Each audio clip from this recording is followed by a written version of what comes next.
So, going back to the Korean monk, namely the Son monk Kihwa, and his commentary on the Sutra of Perfect Enlightenment in the context of the book by A. Charles Mueller, his translation of this particular profound sutra, I want to recite some of the aspects of Kihwa's comments on Manjusri Bodhisattva.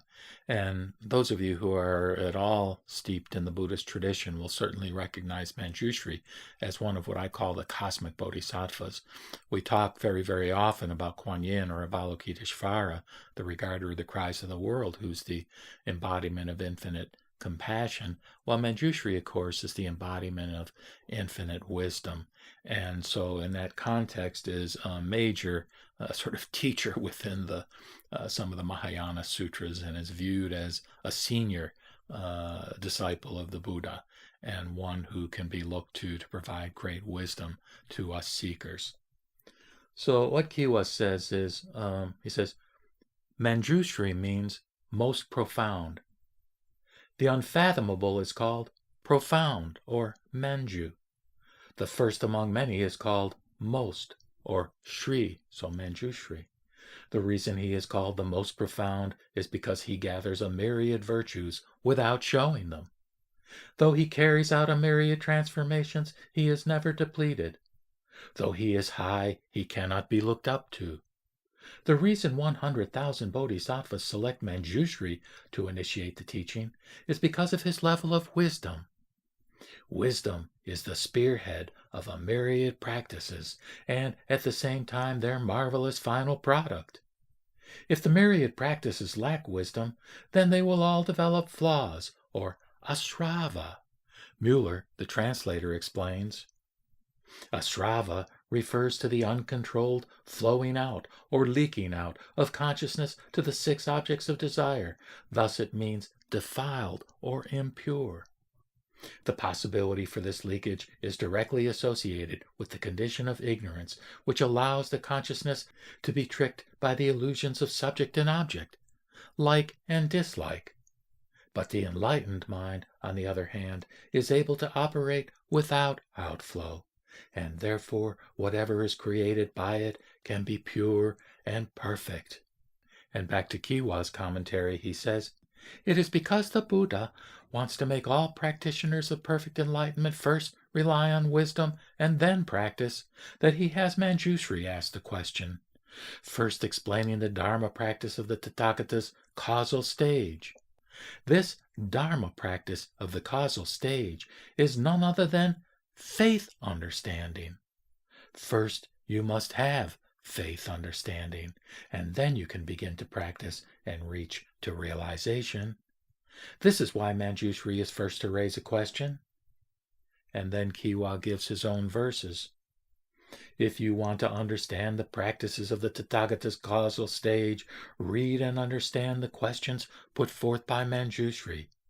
When you fully realize the emptiness of dharmas, emptiness is also forgotten. From this, a fool is transformed into a king of enlightenment.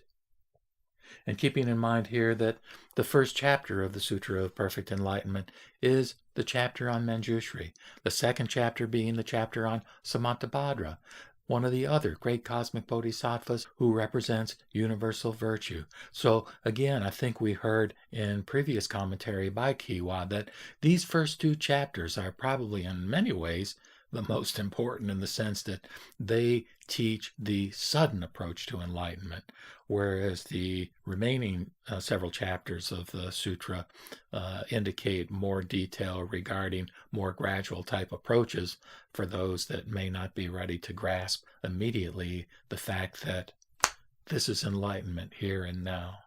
So the sutra itself says, Manjushri Bodhisattva arose from his seat in the great assembly. He bowed his head to the Buddha's feet and circumambulated him 3 times to the right.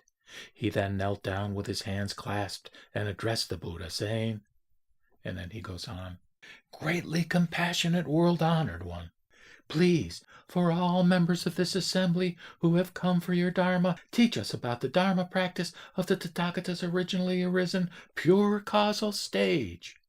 Also, Please teach the Bodhisattvas to arouse pure mind in the great vehicle and become distantly removed from all afflictions, such that they can prevent the future sentient beings of the degenerate age who seek the great vehicle from falling into mistaken views.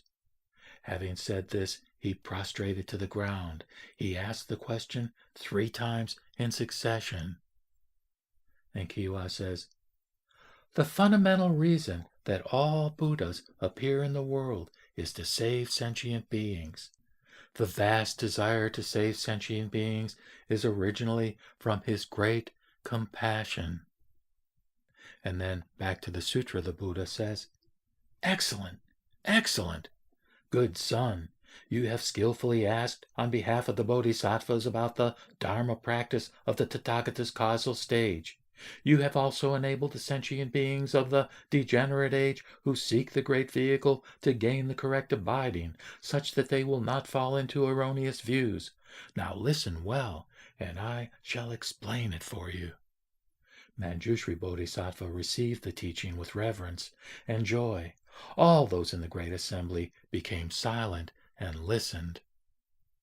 And with that, if you haven't actually heard or read the Manjusri chapter of the Sutra of Perfect Enlightenment or the Sutra of Complete Enlightenment, I would recommend that you do so and enjoy it and learn from it and abide by it with all your heart. Namo Mita Boots. Namo Mita Boots. Namo Mita Boots.